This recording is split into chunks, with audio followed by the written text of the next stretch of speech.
महादेव जो इतने बड़े भगवान हैं, उनको एक अजीब सी खिंचाव महसूस हुई, एक तड़प, एक उत्सुकता जो उन्होंने पहले कभी महसूस नहीं की थी। वो कृष्ण की तरफ थी, गोकुल का वो नन्हा सा बालक जिसकी कहानियां कैलाश तक पहुंच गई थी। वो तो बस एक बच्चा है, पार्वती ने कहा, उनकी आवाज गंगा की तरह मधुर। ऐसी कौन सी बुद्धि है जो खुद महादेव को आकर्षित कर रही है? उसमें कुछ अलग बात है पार्वती, शिव ने कहा। उनके होठों पर एक छोटी सी मुस्कान, कुछ ऐसा जो मुझे अपनी तरफ खींच रहा है। उन्होंने निश्चय किया, वो गोकुल जाएंगे, वो इस बच्चे से मिलेंगे, इस कृष्ण से।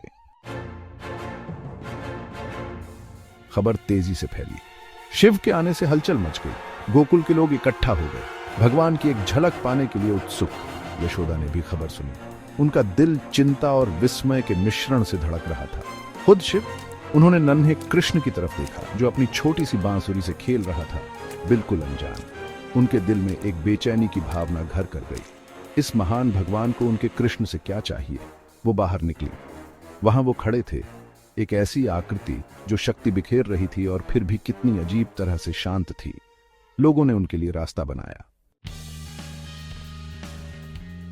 प्रभु, यशोदा ने झुककर प्रणाम किया। उनकी आवाज थोड़ी कांप रही थी। आप हमारे इस छोटे से घर में कैसे? मैं आपके पुत्र के दर्शन के लिए आया हूं यशोदा, शिव ने कहा, उनकी आवाज गहरी और गूंजती हुई। यशोदा हिचकिचाई। कृष्ण पर उनकी पकड़ और मजबूत हो गई। वो तो बस एक बच्चा है, उन्होंने कहा। उनकी आवाज में चिंता साफ दिख रही थी। क्या चीज है जो महान शिव को उसकी खोज में लाई है?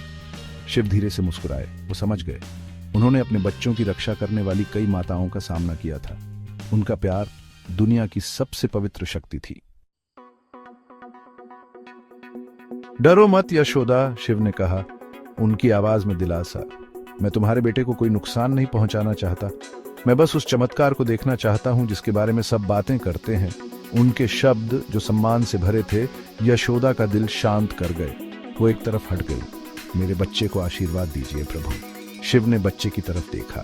कृष्ण मुस्कुराया। उसकी आंखों में शरारत और कुछ प्राचीन, कुछ जानकार सी चमक थी।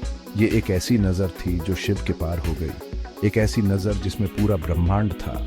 उस पल में महादेव शिव ने अपना सिर झुका लिया। वो ढूंढ चुके थे जो वो ढूंढ रहे थे।